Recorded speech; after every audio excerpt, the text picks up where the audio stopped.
আমি প্রীতি দত্ত। আমার গল্পগুলো ভালো লেগে থাকলে লাইক সাবস্ক্রাইব করবেন পরবর্তী গল্প পাওয়ার জন্য। সেইবার তুই সত্যি ভূত দেখেছিলিস? হ্যাঁ, বিশ্বাস কর। সত্যি। তোকে মন গড়া কথা বলে আমার কি লাভ বলতো? বেশ, বুঝলাম। শুনি তোর সেইবারের কথা। যদি গাঁজা খুঁড়ি হয়েছে, মার খাবি ভীষণ বলে আমার বন্ধু কুন্তল একটা চেয়ার টেনে এনে বসল। কুন্তল আমার ছোটবেলার বন্ধু। ছোটবেলা বলতে একদম সেই নার্সারি থেকেই। আমার জীবনের যাবতীয় ঘটনা, রটনা বা অভিজ্ঞতা সব ওর জানা। ও সব কিছু বিশ্বাস করলেও ভূতে ঠিক ওর বিশ্বাস নেই। আমার জীবনের কিছু বিরল অভিজ্ঞতা শুনেও ও নাক সিটকে বলে, থাক, আর ঢপ দিতে হবে না। অনেক গল্প শুনিয়েছিস। অগত্যা আমিও চুপ করে যাই। আমার অভিজ্ঞতার কথা একমাত্র আমিই জানি। তাই ওকে আর জোর করে বিশ্বাস করাই না। আজ কি এক দরকারে আমার বাড়ি এসেছে। আর বাড়ি আসার পর মুহূর্তেই উঠল ভীষণ ঝড়। আর কারেন্ট গেল চলে। এমতো অবস্থায় কুন্তল বলল, ধুস, দেখলি তো কি অবস্থা। আর ভালো লাগে না। আসার পথে তো মেঘও ছিল না। ধুর ধুর, ছাতা ও তো আনিনি। আমি বললাম, ঠিক আছে, একটু থেকে যা। আমি বরং মুড়ি মাখছি। তেল চানাচুর আছে, সাথে 1 কাপ গরম চা। কি বলিস? বাহ, জমে যাবে। সাথে তোর ওই ধপের ভূতের গল্পও বলিস। সময়টা বেশ কেটেই যাবে। আমি কয়েক মুহূর্ত ওর চোখের দিকে তাকিয়ে থাকার পর একটা নিঃশ্বাস ফেলে রান্নাঘরের উদ্দেশ্যে চলে গেলাম। সবকিছু তৈরি করে এনে আমি বসলাম বিছানায়। ও আমার সামনে চেয়ারে। কারেন্ট তখনও আসেনি। আর বৃষ্টির বেগ আরও কয়েক গুণ বৃদ্ধিপ্রাপ্ত হয়েছে। কুন্তল মুড়ি খেয়ে চায়ের কাপে সশব্দে একটা চুমুক দিয়ে তাচ্ছিল্যের সাথে বলল, বল, বল, শুনি। এই সময় বলে ফেল। যদি একটু ভয় লাগে। গা শিরশির করে। কারেন্ট এসে গেলে হবে না। ওর এই ব্যঙ্গাত্মক কথার অবশ্য কোনো প্রতিবাদই আমি করি না। আমি চায়ের কাপে একটা চুমুক দিয়ে বলতে শুরু করলাম, তুই তো জানিস, আমার ফিল্ডে কাজ। কাজের ঝাক্কুর থেকে এইসব কাজে ঝাক্কু ও ঝামেলা অনেক বেশি।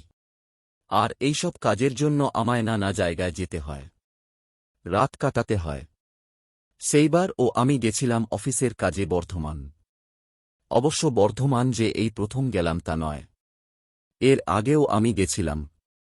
তবে সেইবার আমি থাকিনি। কিন্তু এই 2 মাস আগে যে বর্ধমান গেলাম, তখন অবশ্য আমায় সেখানে 1 রাত থাকতে হয়েছিল। আর ঘটনাটা তখনকার। কুন্তল হাত উঠিয়ে বলল, জানি জানি, তারপর বল। আসল গল্পটা বল। আমি বলে শুরু করলাম। সেইবার বর্ধমান পৌঁছাতে আমার একটু দেরি হয়ে গিয়েছিল। অবশ্য এতে আমার কোনো দোষ ছিল না। ট্রেন লেট ছিল। বর্ধমান স্টেশনে যখন নামলাম তখন বাজে দুপুর 2টো। এদিকে কাজ এখনো শুরু হয়নি। এদিকে দারুণ খিদে। স্টেশনে যাই হোক একটা কিনে খেয়ে সোজা চলে গেলাম আমাদের ক্লায়েন্টের অফিসে। ওখানে কাজ শেষ করে উঠতে উঠতেই বেড়ে যায় প্রায় সন্ধে 6টা। এর মাঝে অবশ্য ওই অফিসের ক্যান্টিনে আমি খেয়ে নিয়েছিলাম। তাই খিদের চাগারটা অতটা দেয়নি। কাজ শেষ করে দ্রুত এসে পৌঁছালাম স্টেশনে। কিন্তু এতটাই খারাপ ভাগ্য ছিল আমার যে কয়েক মিনিট আগে একটা আপ ট্রেন বেরিয়ে গেছে। এরপরে আর একটা ট্রেন আছে, সেটা অবশ্য রাত 9টা। কিন্তু সেটা মাঝে মাঝেই লেট করায়। কখনো 1 ঘণ্টা, কখনো বা 2। কি আর করব ভেবে না পেয়ে স্টেশনেই রাত কাটানোর সিদ্ধান্ত নিলাম।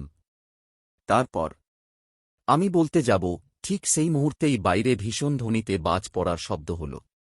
আমরা দুজনেই একটু হলেও চমকে উঠেছিলাম। তারপর আমি শেষ ট্রেনের টিকিট কেটে স্টেশন মাস্টারকে জিজ্ঞেস করলাম ওখানে থাকার কোনো জায়গা আছে কিনা। স্টেশন মাস্টার ঘাড় নেড়ে বললেন যে এটা তো শিয়ালদা বা হাওড়া না। তাই আপাতত আমায় এই স্টেশনেই থাকতে হবে। আমি অগত্যা মশার কামড় সহ্য করে স্টেশনের মাঝে অবস্থিত একটা চেয়ারে হেলান দিয়ে অপেক্ষা করতে লাগলাম। ধীরে ধীরে যত সময় এগোতে লাগল, লোক সংখ্যা ও ধীরে ধীরে কমতে শুরু করেছিল। রাত তখন 7টা। খিদেটা আচমকা ফের চাগার দিয়ে উঠল যেন।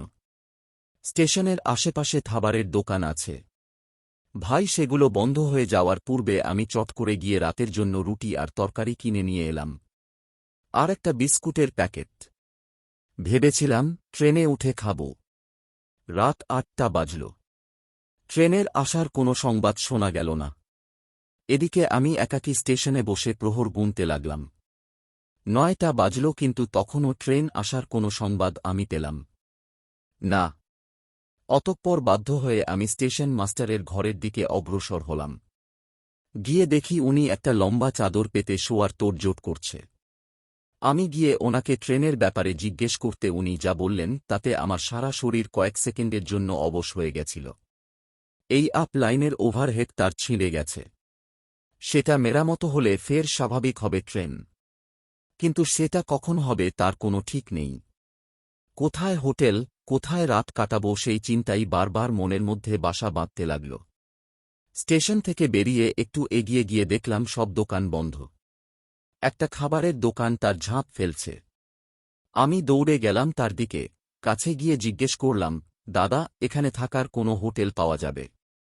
এক রাত থাকার? লোকটি পানের পিক রাস্তায় ফেলে বলল, হ্যাঁ, পাওয়া যাবে না কেন? স্টেশনের ধারে যেটা ছিল ওটা অনেক দিন আগেই বন্ধ হয়ে গেছে। এখান থেকে ২ কিমি রাস্তার পরে আপনি সব হোটেল পেয়ে যাবেন। আমি ঠিক কি করব কিছুতেই কিছু বুঝে উঠতে পারছিলাম না। স্টেশনে থাকব নাকি ২ কিমি হেঁটে যাব এই রাতে? চোরের উপদ্রব কেমন তাও তো জানি না।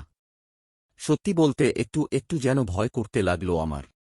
স্টেশন ধীরে ধীরে জনমানব শূন্য হয়ে এল। এখন গোটা স্টেশনে আমি ছাড়া আর কেউ নেই। কেউ না। অগত্যা উপায়ন্তর না পেয়ে আমি ওই বেঞ্চেই আমার ব্যাগকে বালিশের মতন করে মাথার দিকে রেখে একটা পাতলা চাদর গায়ে টেনে শুয়ে পড়লাম। রাত তখন ঠিক কটা হবে জানি না। হঠাৎ একটা থু থু কাশির শব্দে ঘুমটা ভেঙে গেল আমার। ঘুম জড়ানো চোখে সামনের দিকে চাইতেই দেখি একজন বয়স্ক লোক গায়ে চাদর জড়ানো বসে আছেন। চোখ কচলে একবার চারিদিক তাকিয়ে দেখে নিলাম। স্টেশনের বেশ কিছু আলো নিভিয়ে দেওয়া হয়েছে। ২-১টা জ্বলছে, তার ও জ্যোতি খুব একটা জোরালো নয়। এমন আবছা আলো ও অন্ধকারে কেমন একটা গা ছমছমে পরিবেশের সৃষ্টি হয়েছিল এই স্টেশনে। আমি উঠে বসতেই আমার সামনে কিছুটা দূরে মাটিতে বসা লোকটিও নড়ে চড়ে উঠল। আমি ভ্রু কুঞ্চিত করে তাকালাম তার দিকে। সঙ্গে বিশেষ কিছু ছিল না, ওর একটা ছোট্ট নোংরা কাপড়ের ব্যাগ ছাড়া। মাটিতে একটা খবরের কাগজ পেতে বসেছে। আমি হাত ঘড়ির দিকে তাকিয়ে দেখি রাত প্রায় ১টা ছুঁই ছুঁই। একটা হাই তুলে উঠে বসলাম বেঞ্চে। ট্রেন তখনও আসেনি। সামনে বসা লোকটির প্রতি দৃষ্টি যেতেই কেন জানি না বারবার সন্দেহ হতে লাগল। আমার সাথে অনেকগুলো টাকা ছিল, আর ভয় ছিল সেই টাকাগুলোর জন্যই। আমি মিনিট খানেক সন্দিগ্ধ চোখে তাকিয়ে রইলাম তার দিকে। আচমকাই সামনে বসা লোকটি একটু থু থু করে কেশে ভাঙা ভাঙা অদ্ভুত একটা গলায় বলে উঠল, বাবু কলকাতায় থাকেন নাকি? আমার সন্দেহ যেন ধীরে ধীরে বাড়তে শুরু করল। আমি ব্যাগটা ভালো করে কোলের কাছে আঁকড়ে ধরে বললাম, হ্যাঁ। লোকটি তেমনি একটু কেশে নিয়ে বলল, ওহ, তা আপনার ভয় নেই। আমি চোর নই। আপনার ওই ব্যাগ আমি চুরি করব না। লোকটির এই কথা শুনে আমি চমকে উঠলাম। লোকটি জানল কিভাবে আমার মনের কথা? লোকটি ফিক করে হেসে বলল, আপনি যেভাবে ব্যাগটা আঁকড়ে আছেন তাতে সবাই বুঝতেই পারবে। মনে মনে অবাক হলাম, লোকটির দৃষ্টি আছে বলতে হয়। আমি জিজ্ঞেস করলাম, এই ট্রেন কখন আসবে? বলতে পারেন? শুনলাম তো তার নাকি ছিঁড়ে গেছে। তা কাল ভোরের আগে আশাই নেই। কথাটা শুনেই আমার শিরদাঁড়া অবশ হয়ে এল। সারারাত আমায় এইভাবে একজন অচেনা লোকের সাথে ভয়ে ভয়ে কাটাতে হবে। সর্বনাশ! লোকটি ফের বলল, কাজের সূত্রে এসেছিলেন? আমি ঘাড় নাড়লাম। লোকটি বলল, ওহ, আমার নাম মদন। আমি এখানেই থাকি। ঘরে গরম, তাই স্টেশনে শুতে আসি। লোকটির কথা শুনে আমি তো অবাক। বলে কি এই লোকটি? ঘরে গরম বলে স্টেশনে? এই লোক বদ্ধ উন্মাদ। কথাটা মনে হতেই ভয়ে আরও বেশ কয়েক গুণ হয়ে চেপে বসল আমার উপর। জানিস কি তো কুন্তল, ভূতের থেকে পাগলের ভয় বেশি। আমার কথা শুনে কুন্তল মাথা নেড়ে বলল, তারপর? লোকটির কথা শুনে আমি কোনো উত্তর দিলাম না। ব্যাগ থেকে বিস্কুটের প্যাকেট বের করে খেতে শুরু করলাম। লোকটি আমার দিকে এক দৃষ্টিতে তাকিয়ে।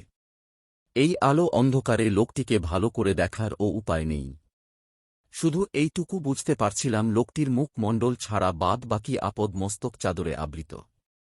চোখ আর মুখ অস্পষ্ট।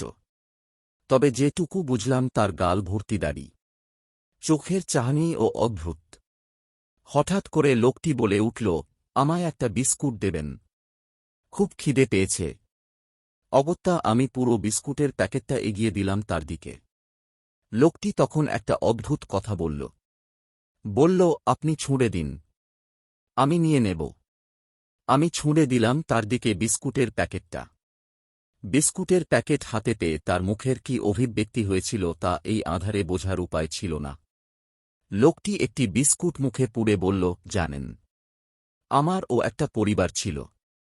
বাবা মা, বউ, ছেলে মেয়ে সবাই ছিল। আমি বেঞ্চে হেলান দিয়ে ব্যাগটা পাশে রেখে লোকটির কথার প্রসঙ্গে জিজ্ঞেস করলাম, ছিল বলছেন কেন? কারণ তারা আর কেউ বেঁচে নেই। লোকটির কথা শুনে আমার বেশ খারাপ লাগল। আমি বললাম, ওহো, খুব দুঃখিত হলাম। তা ওনারা মারা গেলেন কিভাবে সে অনেক কথা। আপনি শুনবেন আমি ভেবে দেখলাম ট্রেন আসতে এখনো অনেক দেরি। আর টাকা ভর্তি ব্যাগকে কিছুতেই চোখের আড়াল করা যাবে না, তাই সময় কাটানোর জন্য এটাই মোক্ষম উপায়। আমি বললাম, শুনব বলুন। লোকটি একটু কেশে বলতে শুরু করল, আমি আগে চাকরি সূত্রে কলকাতায় থাকতাম সপরিবারে। তারপর হঠাৎই আমার চাকরিটা চলে যায়। অনেক চেষ্টা করি চাকরি খোঁজার, কিন্তু কলকাতার মতন শহরগুলোতে আমার চাকরি কোনোভাবেই যেন জোগাড় হচ্ছিল না। আধুনিকতার ছোঁয়ায় আমাদের মতন সেকেলে লোকগুলো যেন কোম্পানির জন্য একটা আস্ত আবর্জনায় পরিণত হতে শুরু করল। আমার সাথে অনেক লোকের চাকরি চলে যায়। প্রায় মাস তিনেক অনেক চেষ্টা করার পরেও যখন কিছুই জোটাতে পারলাম না, তখন এক প্রকার বাধ্য হয়েই ফিরে এলাম এই গ্রামের বাড়িতে। এই বাড়িতে অবশ্য বাবা মা আগে থেকেই থাকতেন। আমি আর আমার স্ত্রী ও ছেলে এসে জুটলাম। ওইটুকু খাবার, তার উপর 5 জন প্রাণী। স্বাভাবিকভাবেই ভাড়ারে টান পড়ল। বেরিয়ে পড়লাম মজদুরি করতে। সারাদিন চড়া রোদে খেতে বাড়িতে যখন ঢুকতাম তখন শরীরে আর কিছুই অবশিষ্ট থাকত না। এইভাবেই কাটতে লাগল। দিন দিন যেন মাথাটা ও গরম হতে শুরু করল। একটু কিছুতেই হঠাৎ রেগে যেতাম। শরীরের কষ্ট লাগবের জন্য মদ্যপান শুরু করলাম। শেষে এমন অবস্থা হল যে লোকে মজদুরের বদলে মাভাল বলেই বেশি চিনত আমায়। এইটুকু বলে লোকটি থামল। তারপর গোটা দুয়েক বিস্কুট পুরে নিল মুখে। চিবিয়ে জল খেয়ে ফের শুরু করল বলতে। আমি এই ফাঁকে হাত ঘড়ির দিকে তাকিয়ে দেখে নিলাম কটা বাজে। রাত 3টে। লোকটি বলল, এইভাবে কেটে গেল কয়েক মাস, কয়েক বছর। হঠাৎই একদিন কি যে হল, বাড়ি ফিরে কি একটা কথায় সবার সাথেই আমার ঝগড়া হয়ে গেল। আর মাথা গেল আগুন হয়ে। দিকবিদিক জ্ঞান শূন্য হয়ে বাড়িতে থাকা একটা চপার নিয়ে এক ধার দিয়ে সবার গলা কেটে দিলাম। ফিনকি দিয়ে বেরোতে লাগল রক্ত। উফ, কি রক্ত, কি রক্ত! ঘরের মেঝে, দালান ভেসে যেতে লাগল রক্তে। আমি পাথরের মতন দাঁড়িয়ে দেখতে থাকলাম। চোখের কোণে এক চিলতে হাসি। লোকটির শেষ কথাগুলো শুনে আমি অনুভব করলাম আমার শিরদাঁড়াটা যেন শিরশির করে উঠছে। সারা শরীর দিয়ে নেমে গেল মুহূর্তের মধ্যে ঠান্ডা কনকনে রক্তের স্রোত। ভয়ে আমার গলা শুকিয়ে ওঠার জোগাড়। আমি আর ওখানে বসে থাকতে পারছিলাম না। লোকটি বলে চলল, তারপর খুনগুলো করে আমার খুব একটা দুঃখ হয়নি, আবার আনন্দও পাইনি। ঠিক কি যে অনুভূতি হয়েছিল বলে বোঝানো যাবে না। অতঃপর লাশগুলোকে আমারই বাড়ির নিচে মাটিতে পুঁতে দিই। আর সেই দিন থেকেই বাড়িতে কিছুতেই ঘুমোতে পারি না। বুঝলেন, বড্ড গরম লাগে আমার। মনে হয় কেউ যেন সারা শরীরে আগুন লাগিয়ে দিচ্ছে। উষ্ণ অসহ্য যন্ত্রণা। আমি মনে মনে ইস্তেনাম জপ করতে লাগলাম। এ কোন বদ্ধ উন্মাদের পাল্লায় পড়লাম আমি। সারা শরীর আমার কাঁপছে। পা দুটো যেন ভারী হতে হতে অবশ হয়ে আসছে। আমি হাঁটতে পারব তো? বুকের ভিতরের হৃৎপিণ্ডটাও ভয়ে ব্যাকুল হয়ে উঠেছে। আমি কোনো রকমে ঢোক গিললাম। ঠিক সেই মুহূর্তেই কান ফাটানো একটা আওয়াজ আমায় প্রায় চমকে দিল। আরেকটু হলেই আমার আত্মারাম খাঁচা ছেড়ে পালাত। ট্রেনের ঘোষণা হচ্ছে। আপ শিয়ালদা ট্রেন আসছে। বুকের মধ্যে যেন হঠাৎ করেই জীবনী শক্তি খুঁজে পেলাম আমি। আমি বেঞ্চ ছেড়ে উঠতে যেতেই লোকটি বলল, জানেন, এই কষ্ট আমি আর সহ্য করতে পারিনি। তাই একদিন আমি বাড়ির ওই সিলিংয়ে গামছা বেঁধে ঝুলে পড়লাম। খুব কষ্ট হয়েছিল প্রথমে, একটু কাঁপুনি এসেছিল, কিন্তু বিশ্বাস করুন, কয়েক সেকেন্ড পরেই এক অপার শান্তি এসে জড়িয়ে নিল আমায়। আমার মুখ ভতক্ষণে হা হয়ে গেছে। আমার ব্যাগটা হাত থেকে সশব্দে খসে পড়ে গেছে। আমি হা হয়ে তাকিয়ে আছি ওই আপাদমস্তক ঢাকা ছায়ার দিকে। লোকটি কি মজা করছে? বুকের ধরফরানি ক্রমেই বেড়ে যাচ্ছিল আমার। নিঃশ্বাস নিতেও যেন খুব কষ্ট হচ্ছিল। তারপর হঠাৎ করেই মাথা ঘুরে পড়ে গেলাম মাটিতে। তারপরের ঘটনা কিছুই মনে নেই। জ্ঞান যখন ফিরল তখন আমি রেলের পুলিশের অফিসে শুয়ে। একজন লোক আমার মুখে জল ছিটিয়ে দিচ্ছে। জ্ঞান ফিরতেই ধর্মড়িয়ে উঠে বসলাম। পাশে বসা লোকটিকে চিনতে অসুবিধা হল না আমার। এ যে সেই স্টেশন মাস্টার। আমার জ্ঞান ফিরতে দেখে উনি বললেন, যাক, এই যাত্রা বেঁচে গেছেন। ওনার কথা শুনে আমি স্তম্ভিত হয়ে যাই। তার মানে? ভার মানে আবার কি? ঘুমের ঘোরে আপনি তো মশাই ট্রেন লাইন ধরে হাঁটছিলেন, আর সেই সময় আপ লাইনে ট্রেন আসছিল। আমি আগে ভাগেই দেখতে পাই। নইলে? কোনো কথা নেই আমার মুখে। আমি যেন বোবা হয়ে গেছিলাম। কেবল কষ্ট করে একটা কথা জিজ্ঞেস করলাম কোনো মতে, আচ্ছা, ওখানে আর কোনো লোক ছিল কি? লোক? কই? কেউ না। পুরো স্টেশন ফাঁকা। আপনি ছাড়া আর কেউ ছিল না। আমি কাঁপা কাঁপা গলায় বললাম, তাহলে সে কে ছিল? স্টেশন মাস্টার অবাক হয়ে প্রশ্ন করলেন, কে? সেই লোক যে আমার সামনেই বসেছিল। নিজের নাম বলেছিল মদন। স্টেশন মাস্টার ভ্রু কুঁচকে তাকালেন আমার দিকে। তারপর একটা অদ্ভুত কথা বললেন, আপনার কি মাথায় ব্যামো আছে? কি সব আবোল তাবোল বলছেন? আপনি ছাড়া আর কেই ছিল না। আমি আর কথা বাড়াইনি। তারপরের দিন সকালেই ট্রেন ধরে কলকাতা ফিরি। আমার কথা শেষ হওয়ার সাথে সাথেই তীব্র শব্দে ফের একটা বাজ পড়ল, আর সাথে সাথেই জানলার পাল্লাগুলো দমকা হাওয়ায় সশব্দে খুলে গেল। সেই পাল্লা খুলে গেছিল না কেউ খুলে দিল বলতে পারি না। কুন্তল অবশ্য কারেন্ট আসার পরেও বেশ অনেকক্ষণ বাড়ি ফিরতে পারেনি।